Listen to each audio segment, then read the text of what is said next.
कहानी की शुरुआत में एक बस को दिखाया जाता है जिसके अंदर बैठे हर एक पैसेंजर के चेहरे पर दहशत है। ये सब के सब डर के साए में हैं। यहाँ पर कुछ सोल्जर्स भी हैं जो इन सब को रेस्क्यू करके यहाँ से दूसरी जगह ले जा रहे हैं। दरअसल पूरी दुनिया में एक वायरस फैल चुका है जिस वजह से इंसान अब ज़ॉम्बीज बन गए हैं और अब कुछ ही इंसान हैं जो पूरी तरह से नॉर्मल है। इस बस से आगे एक और सर्वाइवर की बस होती है जो अचानक से रुक जाती है और अब पिछली बस को भी रुकना पड़ता है, जिसके बाद उसमें से एक सोल्जर उतरकर आगे वाली बस को चेक करने के लिए जाता है, पर वो वापस नहीं आता और अब दूसरे सोल्जर को भी नीचे उतरना पड़ता है। तभी एक ज़ॉम्बी उसके ऊपर हमला कर देता है। दरअसल आगे वाली बस पर ज़ॉम्बीज ने हमला करके उन सबको इन्फेक्टेड कर दिया है और अब एक ज़ॉम्बी पिछली बस में भी आने की कोशिश करता है, लेकिन तभी पैट्रिक जैक दोनों मिलकर उस ज़ॉम्बी को बाहर धकेलकर दरवाजा बंद कर देते हैं। पैट्रिक कहता है कि सबको शांत रहना पड़ेगा, तभी हमारी जान बच सकती है, पर जैक उसकी बात नहीं मानता और बस से नीचे उतर जाता है, जिसके बाद ज़ॉम्बी उस पर हमला करता है। जैक अपने आप को बचा ही रहा होता है कि बहुत सारे ज़ॉम्बीज इनकी बस को चारों तरफ से घेर लेते हैं, जिस वजह से हर एक पैसेंजर को उतरकर अपनी जान बचाने के लिए इधर उधर भागना पड़ता है। यहाँ पर एमा नाम की एक लेडी भी होती है जिसके साथ उसकी बेटी लू भी है। लू को लेकर वो छुप जाती है, पर तभी ज़ॉम्बी उस पर हमला कर देते हैं। तभी वहां पर जैक आकर उस ज़ॉम्बी को शूट कर देता है। ये देखते हैं कि उस ज़ॉम्बी ने एमा के हाथ पर काट लिया है, जिसका मतलब ये है कि वो इन्फेक्टेड हो चुकी है और अब यहाँ पर जैक, पैट्रिक और एमा की छोटी बेटी लू है जो इन्फेक्टेड नहीं है, इसीलिए लू को अपने पास रख लेते बर्फीले पहाड़ों की तरफ चले जाते हैं। दरअसल सर्वाइवर्स का मानना था कि बर्फीले पहाड़ों पर जहां पर वेदर बहुत ज्यादा एक्सट्रीम है, बहुत ज्यादा ठंड है, वहां पर ज़ॉम्बी सर्वाइव नहीं कर पाएंगे। इसीलिए अब ये तीनों के तीनों बर्फीले पहाड़ों पर चले जाते हैं। 9 साल बीत जाते हैं। 9 साल के बाद हमें पैट्रिक को दिखाया जाता है जो बर्फीले पहाड़ों में एक घर पर रहता है। उसका पड़ोसी जैक है। जैक के पास एमा की बेटी लू है जो अब 9 साल की हो चुकी है। जैक ने लू को हमेशा से यही बताया है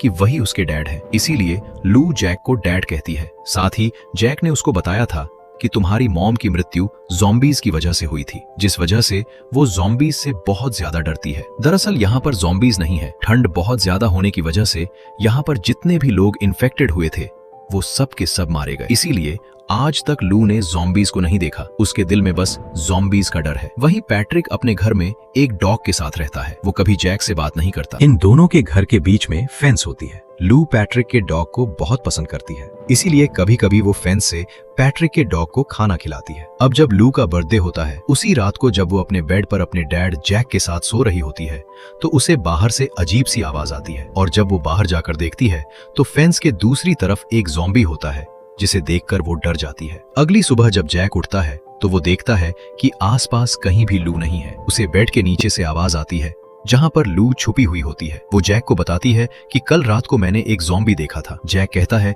कि ऐसा नहीं हो सकता, ठंड की वजह से सभी ज़ॉम्बीज मारे जा चुके हैं। लू कहती है कि अगर सभी ज़ॉम्बीज मारे जा चुके हैं तो आप मुझे घर से बाहर क्यों नहीं जाने देते। दरअसल लू आज तक घर से बाहर नहीं गई। जैक के पास उसकी बात का कोई जवाब नहीं होता। इसके बाद लू घर के बाहर हर रोज की तरह पैट्रिक के डॉग को बिस्किट खिलाने के लिए जाती है, जहां पर पैट्रिक भी आ जाता है। पैट्रिक लू को देखकर बहुत खुश होता है। वो उससे बात करना चाहता है, पर तभी वहां पर जैक आ जाता है जो पैट्रिक से कहता है कि मेरी बेटी से दूर रहना। पैट्रिक उसकी बात का कोई जवाब नहीं देता। इसके बाद वो अपने डॉग के साथ पास के स्टोर से खाने की सप्लाई लेने के लिए जाता है। दरअसल यहाँ पर आसपास जितने भी स्टोर होते हैं वहाँ का खाना अब भी ज्यों का त्यों है, क्योंकि ठंड बहुत ज्यादा होने की वजह से आज तक खाना खराब नहीं हुआ और यही इनके सर्वाइवल का एक रास्ता है। अब जब पैट्रिक नीचे स्टोर में जाता है वहां पर एक फॉक्स की लाश होती है और तभी उसे एक ज़ॉम्बी दिखता है, जिसे देखकर पैट्रिक बहुत ज्यादा डर जाता है। वो जल्दी से बाहर आकर अपनी स्नो बाइक से यहाँ से निकल जाता है, पर स्नो बाइक स्पीड में चलाने की वजह से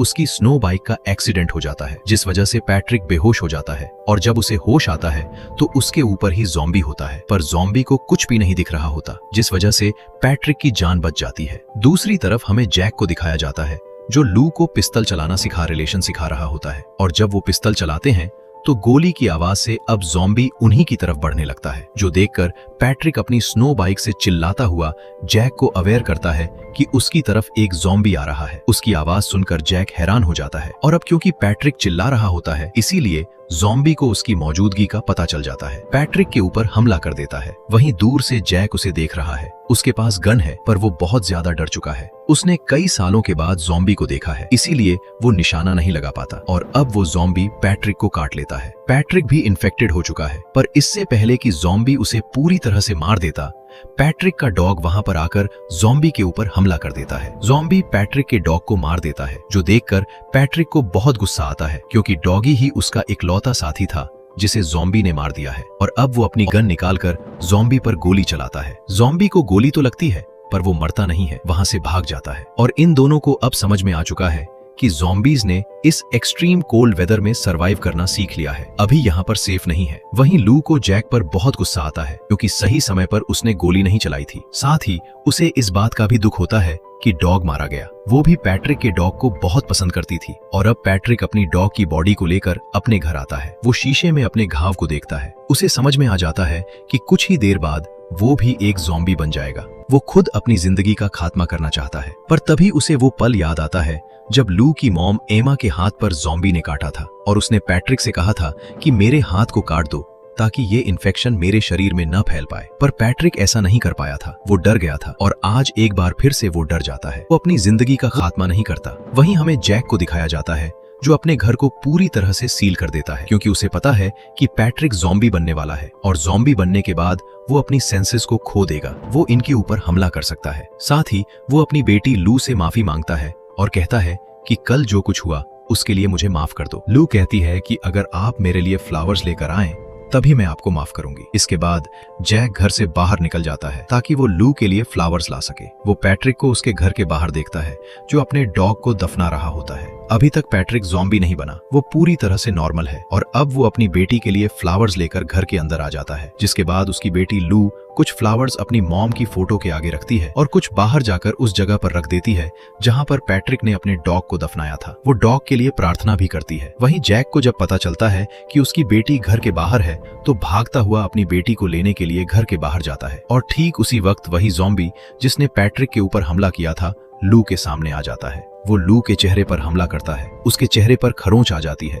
तभी वहां पर जैक आकर उस ज़ॉम्बी के ऊपर हमला कर देता है, पर ज़ॉम्बी बहुत ताकतवर होता है। वो उसे मारने वाला होता है कि तभी दूर से पैट्रिक ज़ॉम्बी को गोली मार देता है, जिसके बाद जैक बेहोश हो जाता है। जब जैक को होश आता है तो वो देखता है कि वो पैट्रिक के घर पर है। पैट्रिक अब भी इन्फेक्टेड नहीं हुआ। वो बताता है कि मैंने ज़ॉम्बी को कई सारी गोलियां मारी थी, लेकिन अब भी वो जिंदा है, इसीलिए मैंने उसे बांध दिया। हालांकि शुरू में ज़ॉम्बीज यहाँ पर नहीं आ पाते थे, क्योंकि यहाँ पर बहुत ज्यादा ठंड थी, लेकिन पिछले 9 सालों में ज़ॉम्बीज के अंदर बहुत बदलाव आए हैं। उनकी स्किन बहुत मोटी हो चुकी है, इसीलिए अब ये इस ठंडे वातावरण में सर्वाइव कर सकते हैं। ना ही इनके ऊपर गोली का असर होता है। ये बहुत ज्यादा ताकतवर हो चुके हैं। इनके दांत और नाखून पहले से लंबे हैं, पर वक्त के साथ इनकी आंखों की रोशनी जा चुकी है, पर सूंघने की शक्ति बहुत ज्यादा है। इससे बहुत आसानी से अपने शिकार तक पहुंच सकते हैं। तुम्हें हैरानी हो रही होगी कि मैं अब तक इन्फेक्टेड क्यों नहीं हुआ। पिछले 9 सालों में इंसानों के शरीर ने भी अपने आप को इस वायरस से बचाने के लिए अपने अंदर ही इम्यूनिटी को डिवेलप कर लिया है, इसीलिए इनके काटने से अब हमें कुछ नहीं होगा, पर ये अपनी भूख मिटाने के लिए हमारा शिकार करना चाहेंगे। जैक को यह सुनकर बहुत खुशी होती है कि इस वायरस का असर अब इनके शरीर पर नहीं होगा। तभी वहां पर उसकी बेटी लू आ जाती है। वो लू को लेकर अपने हर्ड आ जाता है। अगले दिन ये पैट्रिक को अपने घर पर खाने के लिए इनवाइट करते हैं और आज कई सालों के बाद पैट्रिक शेव करके जैक और लू से मिलने के लिए उनके घर जाता है। लू उसे पहले पहचान नहीं पाती, क्योंकि आज पहली बार उसने बिना बियर्ड के उसे देखा है, लेकिन जल्दी वो उसे पहचान लेती है। वो पैट्रिक के गले लग जाती है और अब ये सब के सब डिनर करते हैं। दरअसल 9 साल पहले पैट्रिक और जैक बहुत अच्छे दोस्त थे, पर अब इनकी दोस्ती लगभग खत्म हो चुकी है। एक कहता है कि यहाँ पर जल्दी और भी ज़ॉम्बीज आ जाएंगे। मैं अकेला लू की प्रोटेक्शन नहीं कर सकता, मुझे तुम्हारे साथ की जरूरत है। पैट्रिक कहता है मेरे पास एक कार है, हमें यहाँ से निकल जाना चाहिए। पर जैक ऐसा नहीं चाहता, क्योंकि उसे लगता है कि अगर ये सब के सब यहाँ से गए तो रास्ते में और भी ज़ॉम्बीज इनके ऊपर हमला कर सकते हैं। इनके बीच आर्ग्यूमेंट्स होते हैं, जिसके बाद पैट्रिक अपने घर वापस चला जाता है। जैक रात को जब लू के साथ होता है तभी उसे पास्ट की कुछ बातें याद आती हैं, जिससे हमें पता चलता है कि लू की मॉम एमा पैट्रिक की वाइफ थी, यानी कि लू पैट्रिक की बायोलॉजिकल बेटी है। दरअसल पैट्रिक बहुत ज्यादा शराब पिया करता था, इसीलिए एमा ने उसे छोड़ दिया था। और जब एमा की मृत्यु हो गई तो पैट्रिक अपनी बेटी लू के साथ इस जगह पर आ गया। शुरू में लू उसी के साथ रहा करती थी, लेकिन एक बार यहाँ पर ज़ॉम्बीज ने हमला किया। पैट्रिक बहुत ज्यादा नशे में था। लू की जान जाते जाते बची, जिसके बाद जैक ने हमेशा के लिए लू को अपने पास रख लिया। और अब लू को भी यही लगता है कि जैक ही उसके पिता है, जबकि उसके असली बायोलॉजिकल पिता और कोई नहीं बल्कि पैट्रिक है। जैक अब फैसला कर लेता है कि वह पैट्रिक के साथ यहाँ से अपनी बेटी को लेकर निकल जाएगा, क्योंकि वह अकेला उसकी रक्षा नहीं कर सकता। अगली सुबह ये तीनों के तीनों यहाँ से गाड़ी से निकल जाते हैं और जब ये टाउन में पहुंचते हैं तो वहाँ पर एक लड़की होती है जो खुद भी इनकी तरह सर्वाइवर है, लेकिन आज कई सालों के बाद उसने इंसानों को देखा है, इसीलिए वह बहुत ज्यादा डर जाती है और सदमे में आ जाती है। लेकिन यह उसे कंट्रोल करके अपने घर वापस ले आते हैं, जहां पर वह बताती है कि जब वह अपने परिवार के साथ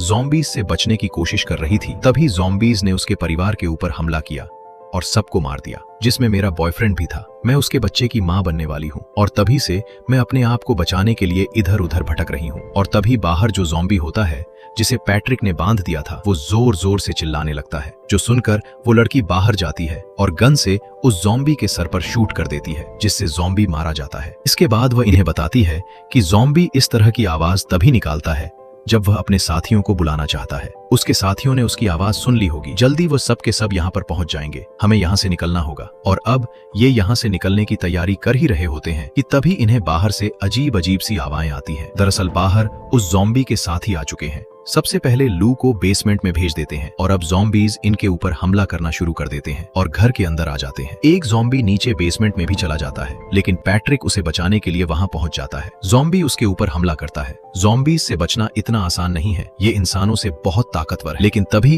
वो लड़की एक अजीब सा म्यूजिक प्ले कर देती है, जिससे सभी ज़ॉम्बीज बहुत ज्यादा कंफ्यूज हो जाते हैं और इसी कंफ्यूजन का फायदा उठाकर ये एक एक करके ज़ॉम्बीज को मारना शुरू कर देते हैं। वहीं बेसमेंट में हमें लू को दिखाया जाता है, जो पैट्रिक के रेडियो से किसी से कनेक्ट करने की कोशिश करती है और आज पहली बार पैट्रिक के रेडियो की फ्रीक्वेंसी किसी दूसरे रेडियो की फ्रीक्वेंसी से कनेक्ट हो जाती है। दूसरी तरफ जो इंसान होता है वह लू से कहता है कि हम सब के सब जितने भी सर्वाइवर्स हैं स्प्रिंग फॉल्स नाम की जगह पर हैं। अगर तुम्हें अपने आप को बचाना है तो तुम सबको यहाँ पर आ जाना चाहिए। वहीं ऊपर ज़ॉम्बीज के कंफ्यूजन का फायदा उठाकर उन सबको मारा जा रहा होता है, पर तभी लाइट चली जाती है, जिस वजह से वो म्यूजिक, वो साउंड जो उस लड़की ने प्ले किया था वो बंद हो जाता है और अब एक बार फिर से सभी ज़ॉम्बीज नॉर्मल हो जाते हैं। वो इनके ऊपर हमला कर देते हैं, साथ ही इनकी गोलियां भी खत्म हो चुकी हैं। इसीलिए सब के सब नीचे बेसमेंट में आकर छुप जाते हैं, जहां पर लू बताती है कि यहाँ से 50 मील दूर एक स्प्रिंग फॉल्स नाम की जगह है, जहां पर हमारे जैसे बहुत सारे सर्वाइवर्स हैं, हमें वहां जाना चाहिए। पर यहाँ से निकलना इतना आसान नहीं है,